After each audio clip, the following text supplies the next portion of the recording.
Halo, salam sejahtera Bapak Ibu dimanapun Anda berada. Kembali kita bersua dalam program kesayangan kita yaitu Bicara Sabda Mingguan bersama saya Pastor Michael.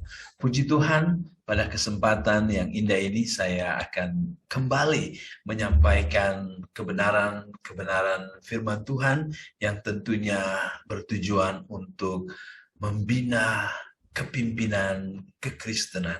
Nah, minggu yang lepas kita telah diberkati dengan hamba Tuhan Pak Roshan Tiran yang menyampaikan mengenai dua macam kepimpinan, ya, kepimpinan model atau macam naga, dan juga kepimpinan model atau macam anak domba. Dan kita semua diberkati dengan melihat bahwa betapa Allah menghendaki kita untuk menjalankan kepimpinan model anak domba. Nah, pada saat ini saya rindu untuk memperkaya wawasan kepimpinan kita dengan melihat satu disiplin ilmu yang disebut coaching. Nah, saudara tahu bahwa coaching ini itu adalah proses yang dilakukan oleh seorang coach terhadap kliennya. Dan istilah yang biasa disampaikan adalah coachee. Jadi coach dan coachee memiliki satu proses dan proses itu disebut coaching. Nah, karena itu pada kesempatan ini saya memberi tajuk materi saya yaitu aplikasi coaching dalam pelayanan pastoral. Nah, saudara sekalian, memang untuk coaching itu sendiri cukup biasa dilakukan kepada atlet, di mana seorang atlet sukan atau atlet olahragawan, dia mempunyai seorang coach atau lebih, ya. Dan seorang coach sangat-sangat menolong sehingga seorang atlet itu boleh semakin baik dan dapat mencapai kejayaan demi kejayaan. Demikian juga dengan di dunia bisnis. Para CEO, para bos company, mereka pun memiliki satu atau lebih coach sehingga mereka dapat produktif, jauh lebih menghasilkan hal-hal yang akan memberikan kejayaan bagi usaha mereka. Nah, dengan hal-hal ini, saudara mungkin akan bertanya, oh, kalau seperti itu, ini bukan hal-hal yang terkait dengan rohani. Karena ini bukan benda-benda rohani, saya tak begitu tertarik. Tunggu dulu, saudara. Tahan dulu. Jangan dulu cepat mengambil kesimpulan seperti itu. Saudara, memang saya kerap melihat ada banyak orang-orang Kristen yang cukup alergi dengan hal-hal yang kerap dilakukan oleh orang-orang di dunia sekuler. Tetapi saudara, apakah Alkitab bicara seperti itu? Saya ingin kita melihat satu watak di dalam firman Tuhan, yaitu seorang yang terpanggil untuk melakukan satu visi, suatu misi yang sangat-sangat luar biasa, yaitu misinya untuk kembali mendirikan tembok-tembok kota Yerusalem yang sudah porak-poranda. Dia adalah Nehemia.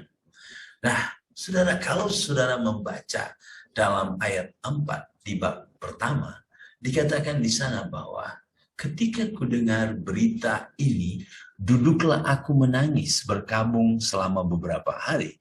Aku berpuasa dan berdoa ke hadirat Allah semesta langit. Wah, kalau saudara melihat tentang ayat ini mengenai pribadi si Nehemia, saudara mungkin akan berkata, ya saya suka orang macam ini. Seorang pendoa, seorang yang berpuasa, seorang yang bergumul. Wah, ini bagus, saya suka orang seperti ini. Namun saudara, orang yang sama juga Ketika saudara baca dalam ayat 13 sampai ayat 15 di bab 2, kita melihat sesuatu yang lain di sana. Coba lihat. Aku menyelidiki dengan saksama tembok-tembok Yerusalem yang telah terbongkar dan pintu-pintu gerbangnya yang habis dimakan api. Lalu aku meneruskan perjalananku ke pintu gerbang mata air dan kolam raja. Karena binatang yang kutunggangi tidak dapat lalu di tempat itu, aku naik ke atas melalui wadi pada malam hari dan menyelidiki dengan saksama tembok itu. Wah, saudara, orang yang sama, yang tadi pendoa, yang melakukan puasa, namun orang ini juga melakukan survei, melakukan pengamatan siasat yang saksama. Apa yang kita pelajari di sini? Yang kita pelajari di sini adalah berdoa dan menggunakan otak, tidak bercangka. Jangan saudara berpikir, saya adalah rohani kalau saya tak menggunakan otak, tapi saya hanya berdoa. Tidak, saudara. Atau sebaliknya juga, saya tidak perlu berdoa, saya hanya menggunakan otak. Itu pun keliru. Itu pun tidak alkitabiah. Seorang pemimpin haruslah seorang yang bukan hanya menggunakan otak dengan cermat, tetapi juga seorang yang rendah hati, rendah diri di hadapan Tuhan, berserah, bergumul di dalam doa. Itu dua hal. Tapi jangan juga menjadi seorang pemimpin yang hanya berdoa, berpuasa, bergumul, dan tutup otak, yaitu kurnia yang Tuhan berikan kepada manusia. Tidak boleh juga demikian. Oleh sebab itu, saudara, ini sesuatu yang penting untuk saya dan saudara. Jangan menganggap bahwa ini adalah sekuler, sehingga saudara alergik terhadap hal ini. Nah, sebelum saya lanjut, mungkin saudara akhirnya berpikir juga, oke, ini adalah aplikasi untuk pelayanan pastoral. Saya bukan pastor. Oleh sebab itu saya tak payah. Ya, ini pasti juga menjadi satu pemikiran dari Anda yang mungkin sedang mendengarkan apa yang sedang saya sampaikan, dan Anda mungkin bukan seorang pastor. Tunggu dulu. Begini saudaraku, pastoral, pelayanan pastoral bukanlah hanya dilakukan oleh seorang pastor. Pelayanan pastoral adalah pelayanan yang juga dilakukan oleh setiap anak Tuhan, termasuk Anda. Kecuali Anda bukan anak Tuhan. Kalau Anda seorang anak Tuhan, maka ini juga penting untuk Anda. Karena apa? Karena pelayanan pastoral, sekali lagi, bukan hanya tugas yang harus dilakukan oleh seorang pastor, tetapi ini adalah tugas yang harus dilakukan oleh setiap anak-anaknya. Pasti berbeda. Mungkin pastor lebih banyak ya, karena dia full time. Tetapi Anda juga seorang percaya. Anda juga bertanggung jawab untuk melakukan pelayanan pastoral. Oke, saya pikir saya akan melanjutkan tentang coaching ini ya. Sekali lagi, coaching ini ya. Nah, saudara, mari kita merujuk pada apa yang disampaikan oleh ICF atau International Coaching Federation. Wah, mungkin saudara merasa, apa ini? Sabar, saudara. Sabar. Jom kita upgrade. Jom kita berkembang. Kita memperluas wawasan kita. Saya bacakan saja. Coaching adalah proses untuk menggali kemampuan klien melalui proses bertanya, agar klien dapat menemukan solusi yang terstruktur untuk mencapai tujuannya. Seorang coach tidak perlu pakar atau tidak perlu ahli di bidang yang klien miliki. Wah, saudara, lihat ini. Lihat ini. Pertama sekali saya melihat bahwa rupanya ini suatu proses yang bisa menolong seorang klien. Nah, jadi kalau Anda menjadi seorang coach, Anda bisa menolong orang-orang lain. Nah, mereka bisa menjadi klien ya. Mereka bisa datang dan berkata, saudaraku, saya ada masalah. Saya mempunyai keinginan untuk mencapai sesuatu, tetapi cara untuk mencapai itu saya macam blur. Nah, orang yang seperti ini sangat sesuai untuk mendapatkan pertolongan dari coach. Karena apa? Karena dia menyadari tentang sesuatu yang ingin dia capai, sesuatu yang tetapi dia macam blur karena mungkin solusi-solusi atau jalan-jalan keluar yang dia tahu terlampau banyak sehingga itu tercampur. Nah, disinilah peran dari seorang coach. Jadi kalau lihat gambar ini, dia sebenarnya punya kunci-kunci jawaban. Dia sebenarnya punya kunci-kunci untuk memecahkan solusi. Namun terlampau banyak. Dan dengan pertolongan seorang coach bisa menarik itu, menggulung benang-benang yang kacau ini, dan bisa menolong sehingga itu menjadi solusi-solusi atau pemecahan-pemecahan masalah yang terstruktur. Dan juga ketika kita melihat apa yang disampaikan ICF tadi, ternyata dengan proses coaching ini, klien itu bisa melihat targetnya, melihat tujuannya, melihat matlamatnya dengan clear, dan dibimbing, ditolong untuk melihat pencapaian atau berjaya mencapai tujuan itu secara step by step atau langkah demi langkah. Karena kalau kita tidak mengatur dalam langkah demi langkah, bisa saja kita merasa tujuan itu terlampau besar. Saya tidak bisa, saya terlalu lemah. Tetapi ketika klien itu disedarkan untuk melihat, step begini yang harus saya buat dulu, barulah saya susun lagi, barulah saya terus, maka dia ada confident untuk sadar bahwa, wah, ini bukan tidak mungkin untuk bisa dicapai. Nah, ini sesuatu yang kerennya, ini keistimewaannya daripada coaching itu sendiri. Dan selain itu, saudara, yang sangat hebat juga dari coaching adalah Anda tak payah menjadi pakar dalam skill yang dimiliki oleh klien Anda. Maksudnya seperti apa? Maksudnya begini.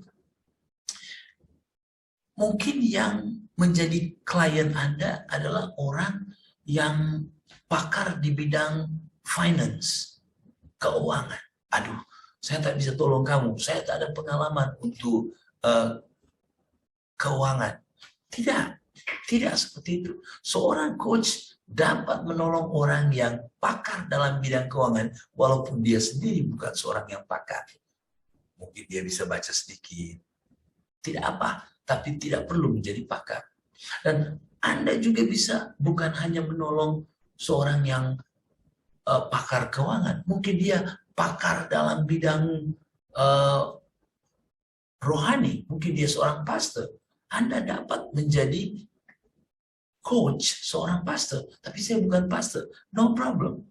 Sebab coaching ini adalah proses seorang coach yang tidak memiliki kepakaran sama dengan yang dimiliki oleh kliennya, tidak harus. Jadi kita bisa melihat bahwa wow, siapa Anda? Anda memiliki pintu yang terbuka untuk menjadi seorang coach, dan tak kira siapapun boleh mendapatkan pertolongan Anda karena Anda seorang coach. Jadi sekali lagi, Coach tidak harus pakar di bidang yang klien miliki. Wah, nah dengan hal ini coba pikirkan saudara. Pikirkan jemaatmu. Bukankah jemaatmu terdiri dari orang-orang yang juga memiliki aneka ragam profesi? Ada cikgu, ada petani, ada bisnis, ada askar, ada atlet mungkin, ada student. Mereka semua berbeza-beza. Dan Anda dapat menempatkan diri Anda menjadi coach untuk mereka. Dan bukankah mereka sering bergumul dalam karir-karir mereka, dalam kerjaya-kerjaya mereka. Dan mereka tentu memerlukan coach. Nah, mungkin saudara berpikir bahwa, oke, ini lebih sesuai untuk pastor, karena pastor ada akses, karena pastor ada pintu terhadap setiap jemaatnya. Ya, memang. Tetapi Anda juga ada pintu, saudara. Kenapa? Karena mereka kawan-kawan Anda juga. Bukankah mereka juga terbuka untuk pertolongan Anda? Jadi sekali lagi, saya tetap melihat bahwa ini sesuatu yang sangat-sangat baik dan berpotensi untuk menolong ramai anak-anak Tuhan yang ada di gereja. Nah, saudara, yang menarik juga di sana adalah alat penting dari coaching ini adalah pertanyaan. Penting sekali seorang coach mampu menyampaikan pertanyaan atau soalan.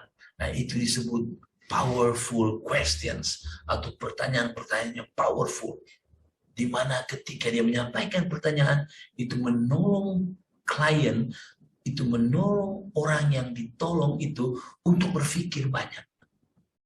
Akhirnya dia semacam menggali lebih dalam dan memahami, wah ini sebenarnya kunci-kunci yang penting.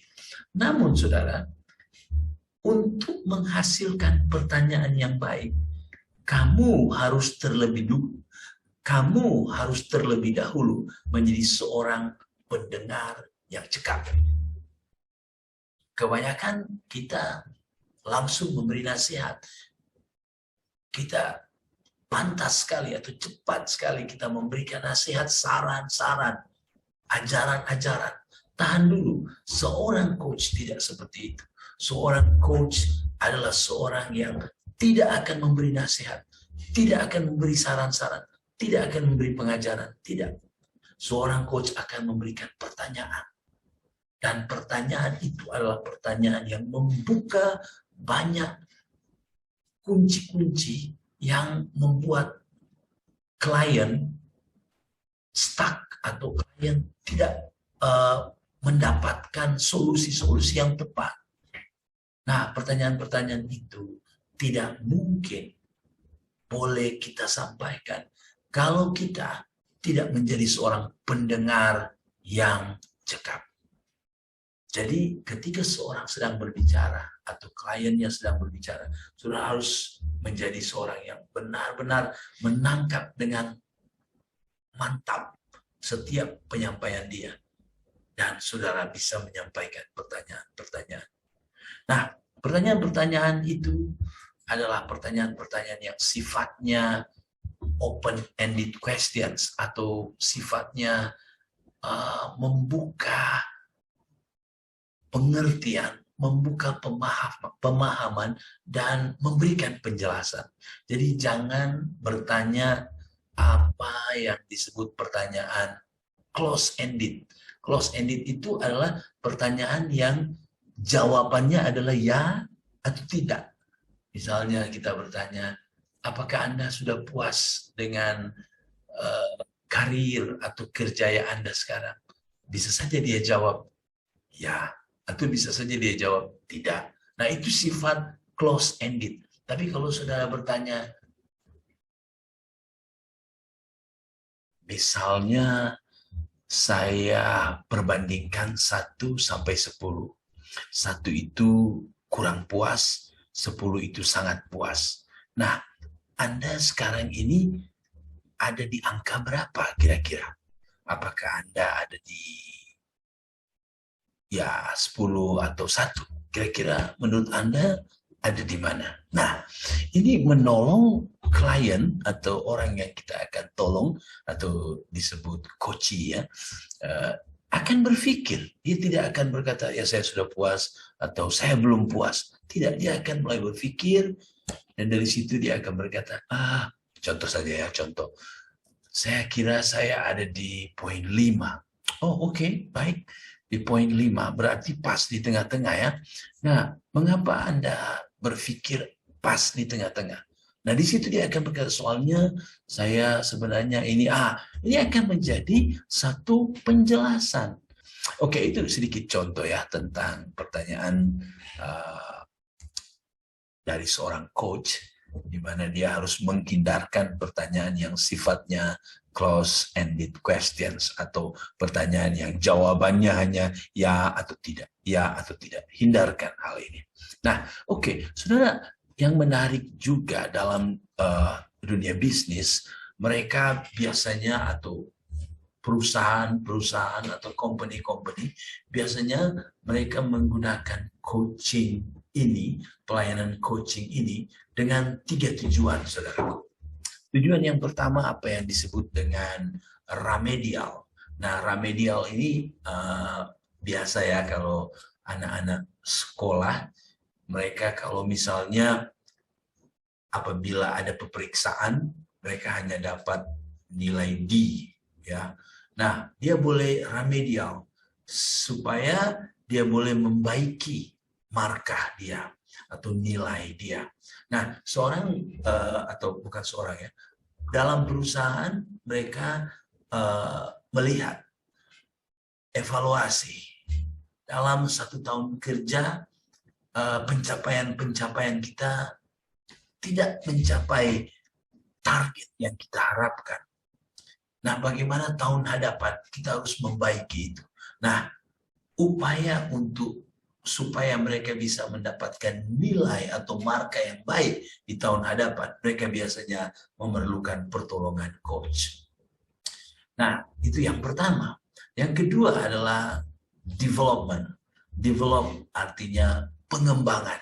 Jadi, walaupun mereka sudah mencapai, misalkan mereka mencapai target tahunan. Nah, organisasi ini berpikir, oke, kita bersyukur, kita berjaya mencapai target kita yang sudah kita setting tahun lepas. Tetapi, company yang maju itu harus berpikir, bagaimana kita develop, bagaimana kita berkembang.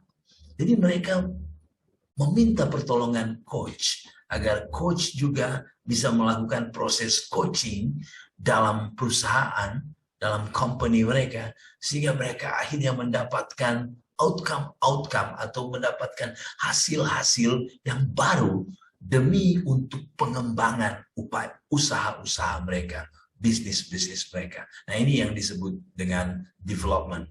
Dan yang terakhir adalah transisional. Maksudnya apa? Maksudnya begini, biasanya dalam organisasi itu ada orang-orang mereka yang dipindah tugaskan.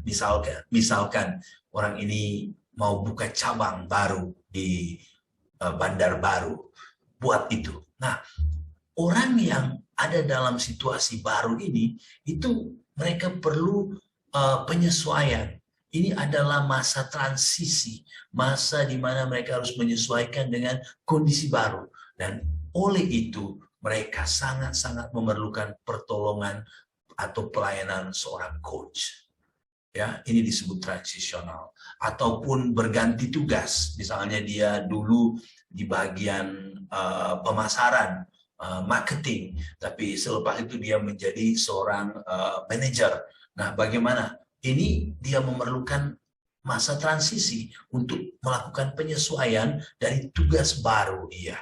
Sebab dulu dia pakar di bidang lain, sekarang dia masuk pada bidang yang belum dia cukup pahami, maka dia perlu waktu. Nah, seorang coach sangat-sangat berperan di dalam masa-masa seperti ini. Nah, pikirkan dalam pelayanan pastoral, bukankah kita juga melihat bahwa, wah, 3 hal ini penting juga. Bagaimana kita melakukan remedial, mengevaluasi. Adakah pencapaian target-target kita, misalkan kita ingin dalam 1 tahun di hadapan kita ingin ada 20 orang yang dibaptis misalnya, atau kita ingin ada 20 kelompok sel baru, atau kita ingin supaya ada anggota-anggota baru yang dipersiapkan untuk melakukan pelayanan misi, misalnya seperti itu.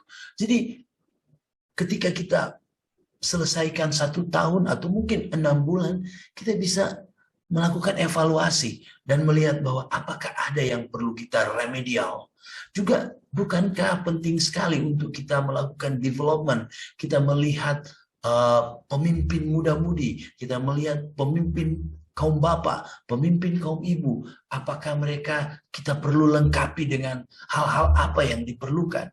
Mungkin mereka perlu ditolong dalam hal kemampuan berbicara, mungkin mereka perlu ditolong dalam hal bagaimana melakukan penginjilan praktis. Nah, ini semua akan memberikan develop atau pengembangan kepada ahli-ahli jemaat kita. Jadi saudara pikirkan ini. Gembala-gembala pun perlu hal ini. Bagaimana gembala dapat ditolong oleh seorang coach untuk dia bisa melihat apa yang perlu dibaiki, remedial. Seorang gembala juga dapat ditolong oleh seorang coach untuk memikirkan bagaimana melakukan develop, pengembangan. Mungkin seorang pastor, dia mungkin lemah dalam IT. Bagaimana dia juga bisa belajar dalam hal itu. Nah, bagaimana juga dia bisa tertolong dalam hal leadership. Itu banyak hal, saudara. Begitu juga dengan pemimpin kaum ibu, kaum bapak seperti yang saya jelaskan tadi. Bahkan juga mungkin dalam satu gereja ada tim guru-guru sekolah ahad. Nah, bagaimana guru-guru sekolah ahad ini juga bisa ada masa untuk evaluasi, sehingga mereka mungkin memerlukan remedial, sehingga mereka atau mungkin mereka memerlukan development, atau mungkin ketika ada orang yang dulunya dia sebagai pemimpin sekolah ahad, sekarang dia menjadi pemimpin belia. Nah, itu berarti dia memerlukan pertolongan transisional. Dia mau penyesuaian. Jadi peran seorang coach sangat-sangat penting di sana. Oke. Saya kira hal ini mungkin bisa membawa kamu pada satu kesadaran yang lebih luas lagi untuk melihat tentang betapa pentingnya seorang coach sehingga dapat menolong dalam hal pelayanan pastoral. Nah, saudara, sesuatu yang menarik lainnya yang saya lihat dalam coaching ini adalah karena solusi yang dihasilkan adalah solusi dari klien sendiri. Kenapa? Kenapa saya bilang klien sendiri? Karena bukan coach yang memberikan solusi. Oh, solusi kamu harus begini. Bukan. Tetapi coach menolong, yang menemukan solusi itu adalah coach sendiri, adalah klien itu sendiri. Dengan pertanyaan-pertanyaan yang disampaikan oleh coach, akhirnya si coach atau klien itu bilang, oh, berarti saya mau buat ini. Oh, saya berarti ini. Oh, saya jadi clear sekarang. Ini harus ini, harus ini. Nah, berarti solusi didapati oleh klien itu sendiri. Nah, apa faedah? Apa keistimewaan kalau solusi itu didapat dari diri sendiri? Saudara, kalau solusi itu didapat dari diri sendiri, maka yang pertama, melahirkan rasa bangga. Wah, ini saya dapat sendiri. Bukan cikgu yang bagi tahu saya untuk buat. Tidak. Yang kedua adalah rasa ownership atau rasa memiliki. Karena saya yang dapatkan, maka saya bertanggung jawab sekali. Sehingga ada rasa kepemilikan. Dan seperti yang saya katakan tadi, dengan rasa kepemilikan itu melahirkan tanggung jawab agar keputusan-keputusan yang saya sudah tetapkan itu saya harus laksanakan. Wah, dan saudara, apa yang ini bukan 3 tapi 4. Yang keempat adalah oleh karena klien itu sendiri yang menemukan solusi, maka dia lebih yakin. Karena dia tahu persis ini yang harus saya lakukan. Bukan orang lain yang berkata, kamu harus lakukan poin A, poin B, poin C. Tetapi dia sendiri yang mendapatkan itu, dan oleh karena dia tahu persis keadaannya, dia tahu persis konteksnya, maka jelas dia menjadi lebih yakin dengan solusi yang didapatkan dalam proses coaching tersebut. Nah, saudara, ini mengingatkan saya betapa luar biasanya Amsal di bab 20 ayat 5, saudara. Ini menggambarkan coaching itu sendiri, yaitu rancangan di dalam hati manusia itu seperti air yang dalam, tetapi orang yang pandai tahu menimbahnya. Jadi saudara, orang yang pandai, yang disebut tahu menimbah ini adalah seorang coach. Jadi sebenarnya orang yang datang minta pertolongan coach atau coachee ini, sebenarnya dia memiliki rancangan-rancangan yang ada dalam hatinya. Namun itu bagaikan perigi yang dalam. Dan dia perlu orang yang pandai, seorang coach yang akhirnya dapat menolong, membukakan pintu-pintu sehingga dapat mengeluarkan rancangan-rancangan yang hebat dari coachee itu sendiri, sehingga dia bisa lebih yakin, dia lebih bangga, dia lebih confident atau yakin karena dia tahu bahwa ya ini solusi yang benar, dan dia juga bisa tertolong karena dia tahu bahwa ini solusi yang saya keluarkan, maka saya harus memilikinya dan saya harus bertanggung jawab dengan solusi itu. Saudara, sekali lagi ya, di sini kita melihat prinsip yang luar biasa, di mana seorang coach tidak menggurui, ya, seorang coach tidak lebih tinggi daripada coachee atau kliennya, tetapi ini menjadi satu proses kemitraan atau proses kesetaraan bersama-sama, sehingga tidak menganggap bahwa orang yang mau ditolong lebih rendah daripada dia. Nah, dengan hal ini membuat kita melihat bahwa sangat-sangat diperlukan dalam dunia kepimpinan sebenarnya. Mengapa? Karena ada ramai pemimpin-pemimpin hebat yang berada di puncak, namun mereka menjadi kesepian. Mereka menjadi kesepian di puncak sendirian. Mengapa?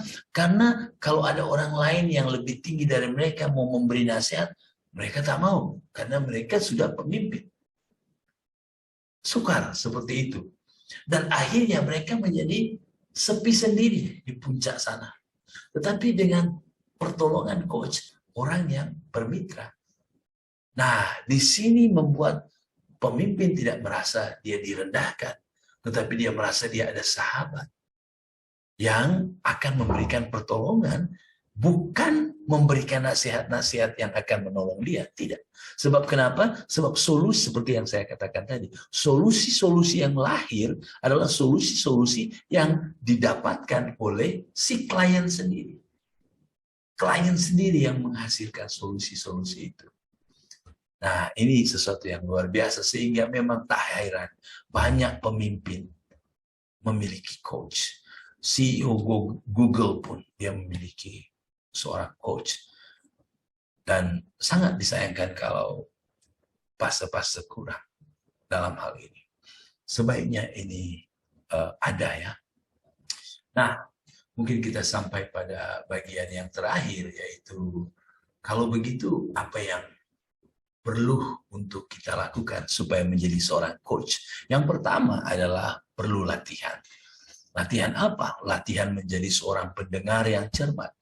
Latihan untuk memberikan pertanyaan-pertanyaan yang tepat. Dan juga yang kedua adalah seorang yang dapat dipercaya.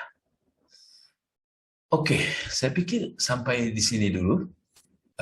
Kalau ada pertanyaan, kita bisa kembangkan lagi. Terima kasih.